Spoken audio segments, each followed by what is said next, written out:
This massive tower is actually a racing track unlike anything else in Trackmania. The structure itself is over 180 blocks tall, but what's amazing is that there's a fully playable track inside of it.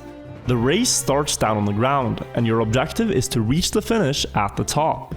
In order to get there, you have to climb up past 11 unique floors, that each contain difficult jumps and obstacles to overcome. Here's the problem though. This entire tower has no checkpoints whatsoever, so if you fall down, you could potentially lose all of your progress. No! When I tried the track for the first time, I was immediately captivated by the difficulty.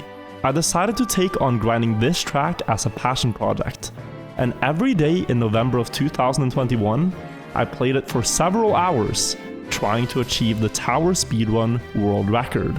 And ironically enough, my journey towards that goal would be full of many ups and downs. On my first attempt at beating the track, progress was going slowly, as I had no idea where to go, and that inevitably meant a lot of trial and error. Mostly error, in fact. Okay, so we need speed. I know like you don't build a section like this unless the player needs speed. The player did not need speed. The way the tower is built, it gets progressively more and more difficult the higher up you get. And the bottom floor was supposed to be an easy one. But still, if you don't have any prior Trackmania experience, these jumps can be really tricky to get past. But after a few minutes of trying, I successfully managed to reach floor 1, the aquarium. And this part wasn't too difficult either, except for a very annoying section where you drive on a rail underwater. And it took me a while to figure it out. As you enter floor 2, it kinda looks like a cozy, nice forest area. A safe resting spot above the ground floor and the aquarium. But actually, it is the complete opposite. This forest is full of cheeky traps and spots where you can fall far, far down. But once I figured out the sneaky path I had to take, floor 2 was also manageable. Floor 3! Alright, let's go! After that, floor 3 mostly consisted of driving on slippery ice blocks, which requires precise car control. Oh, and it too had some conveniently placed holes that you can fall into. Stop. Absolutely lovely design. At the end of floor 3, there was a long, difficult section of driving on pipes and narrow plastic blocks that took me several minutes to get past. But after a little over an hour, I'd made it to the 4th floor, and I felt like I was making good progress. But here I could seriously tell that the difficulty had been turned up a notch, as the jumps and tricks you needed to do were way more precise. But luckily, by the skin of my teeth, I made it past the 4th floor, only falling down 3 times. Once I got to floor 5, I failed a seemingly innocent jump and landed in the water, making my car's tires wet. I tried to drive to a nearby patch of sand to dry the tires, but this would prove to be a terrible decision. This is sand. No.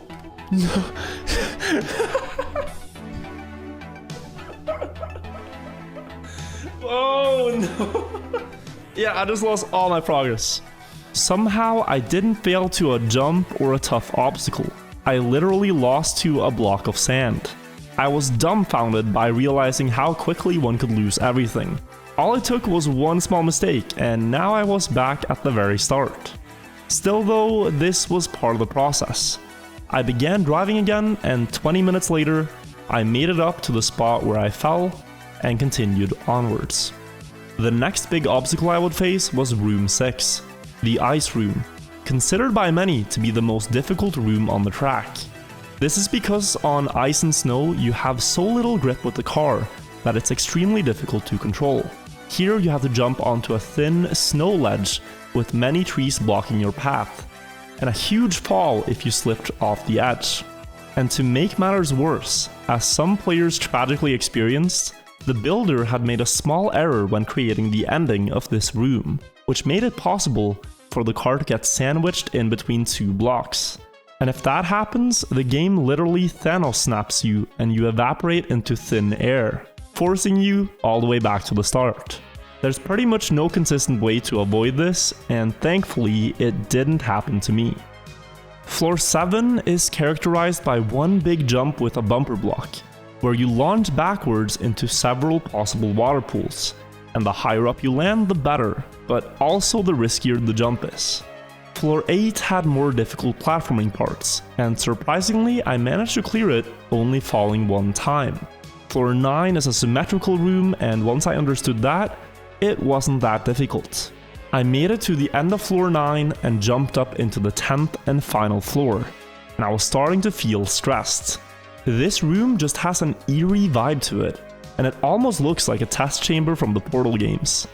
There are 3 possible paths you can take here: green, blue, and red, ranging in difficulty from easiest to hardest. In my first run, I decided to go for blue, as I thought the green path was fake and that red looked too difficult to be realistic. Once at the very top, all that remained was gathering speed and committing to a leap of faith into the finish ring. This jump you absolutely cannot afford to miss. We're going for it. This run, we're going for it. I'm going.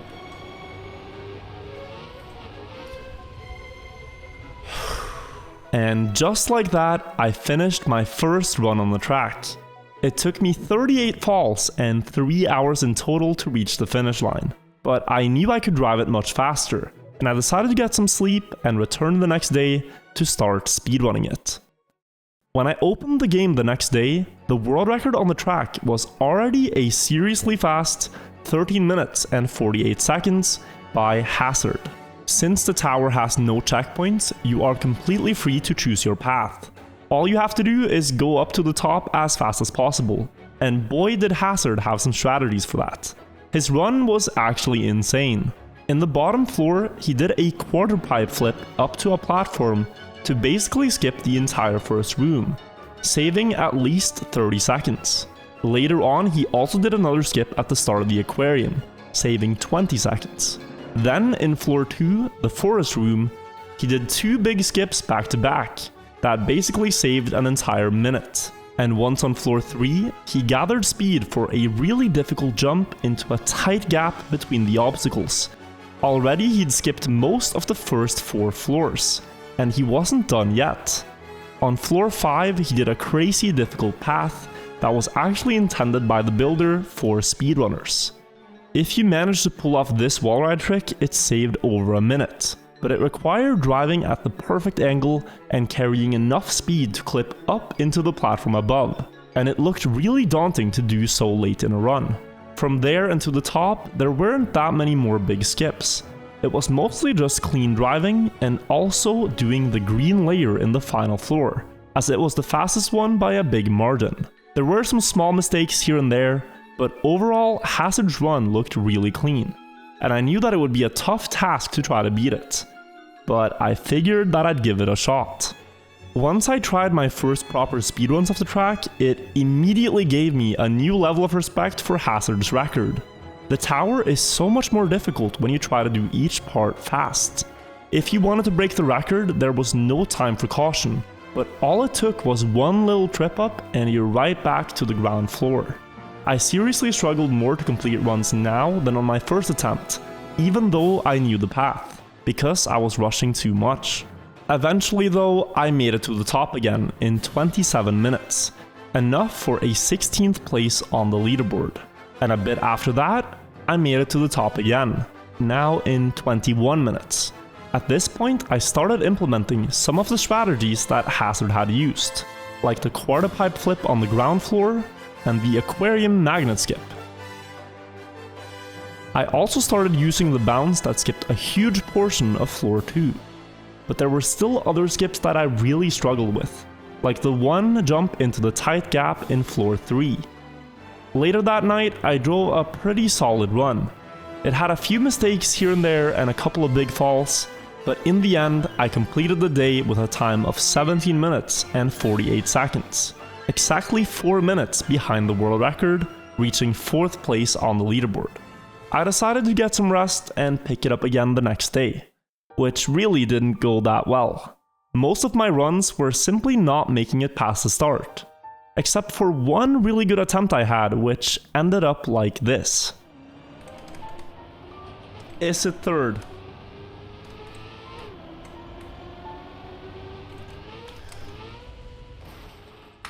Yeah, let's not talk about day 3. On day 4, however, before doing more speedruns, I practiced each part individually, and tried to find consistent setups for every trick, so that I could reliably pull them off in runs. And once I started doing attempts again, the practice paid off. Kinda. I still struggled to get runs past the floor 3 skip, but after a few hours, I finally one-shot it for the first time. This was the fastest start I had ever had on the map, and I reached the halfway point at the start of floor 5 in 7 minutes and 15 seconds. And with a good second half, I could potentially beat the world record. But that hope was short-lived, as I immediately threw it away at the difficult ice section in floor 6. Fuck! Oh, that hurts! Though I had failed, that attempt made me realize I had so much more potential to improve, and it raised my spirit for the rest of the day. As it was getting late, I managed to get a new personal best, and when I did, I noticed on the leaderboards that the player Ixon had completely crushed Hazard's world record with a 13:22, and this run looked amazing. The start of floor 5, which I managed to reach in 7 minutes and 15 seconds, Ixon managed to reach in 6 minutes and 20 seconds, doing everything flawlessly up until that point. The run had nearly no mistakes in the second half either, and it raised the bar on the track to a whole new level. In order to beat this time, you'd need an exceptional run, or perhaps just better strategies. You see, while I was spectating Ixon's new world record, I happened to notice a potential new shortcut on floor 3 that nobody had seen before, and after watching the run, I went to check to see if it was possible. Sure enough, the skip worked, and it saved about 13 seconds.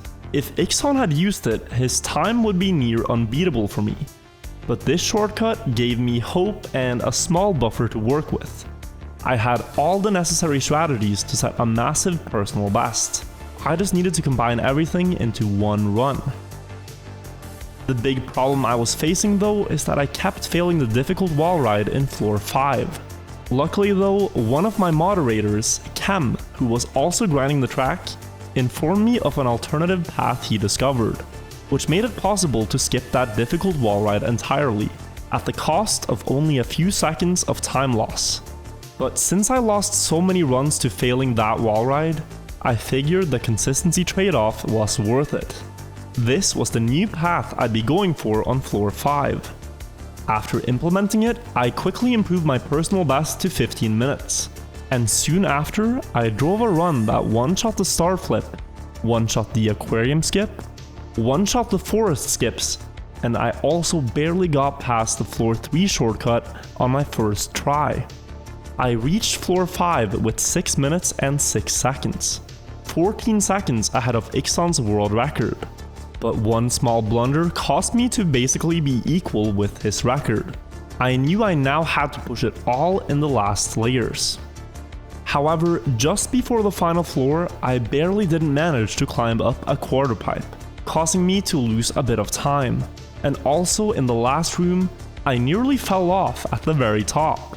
Those mistakes cost too much time to beat the record, but it was enough for a second place. 13 minutes and 44 seconds. Had I driven that record just 24 hours earlier, it would have been a new world record time, but I was a little too late to the punch. In order to achieve my goal of setting a world record on the track, I had to drive again, but the competition for the record was fierce.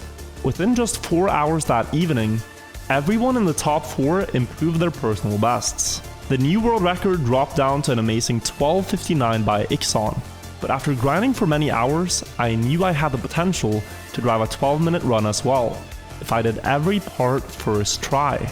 But the player Hazard was going for even more ridiculous skips, that I deemed too risky and annoying for speedruns. and if he managed to get a clean run before I did, there was no way I'd be able to beat him.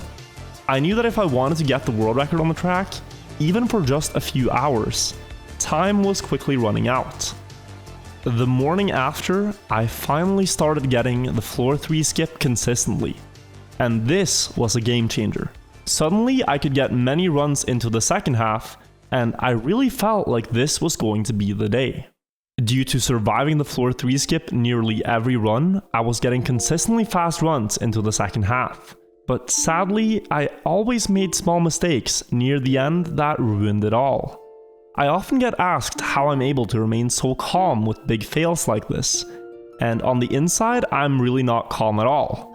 All of these mistakes made me furious, and though it is tempting to rage and smash my keyboard, it really wouldn't get me any closer to my goal. If I was going to beat the world record, I had to stay composed and focused, to the point where even when my fastest run ever past floor 6 got disintegrated into thin air due to something I couldn't control, I just took a sip of water, took a deep breath, and kept going. That's a shame. Try again. And my patience would pay dividends, because on the next run, immediately after that, I got up to floor 6 on an even faster pace. And this time, I didn't get Thanos snapped. This was the opportunity that I'd waited for, and I channeled all my focus towards it. I had to get this run to the ending. Though I was stressed, I managed to get past floor 7 and 8 without any big mistakes. And going into floor 9, I was way ahead of Ixon. I just needed a solid ending. However, on the last part of floor 9, I again didn't gather enough speed for the quarter pipe, and I had to try over again, costing me 10 seconds. But even with that mistake, this was still world record pace, as long as I didn't fall in the last tower.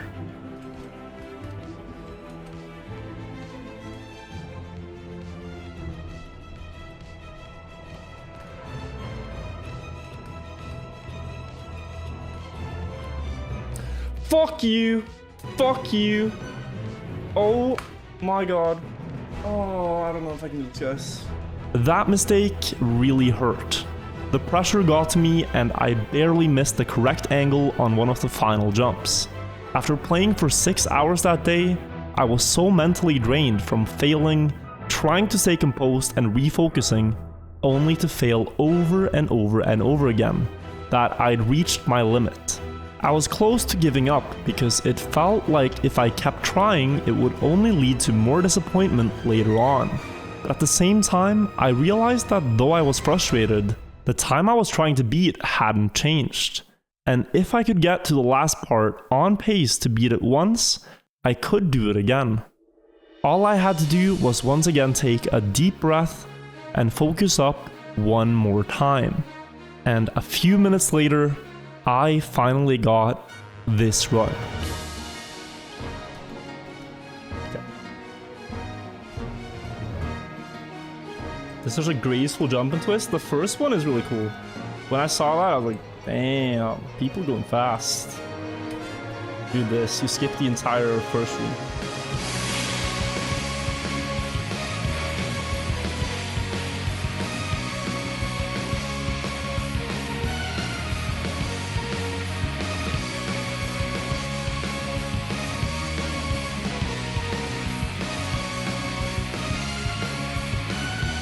Still feels random, that trick, but I think all the practice we did still helped.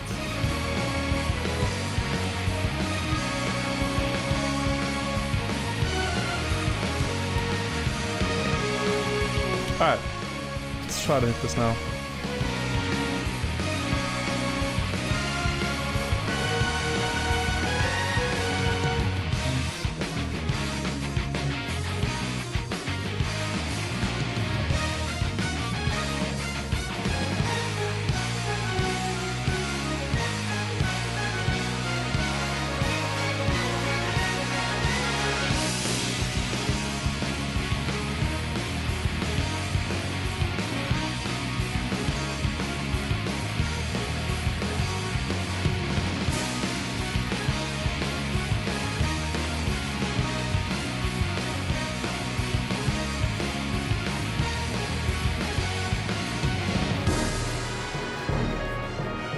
Fuck.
Let's go!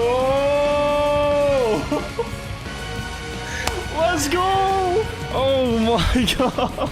Holy shit, we did it. 12:58.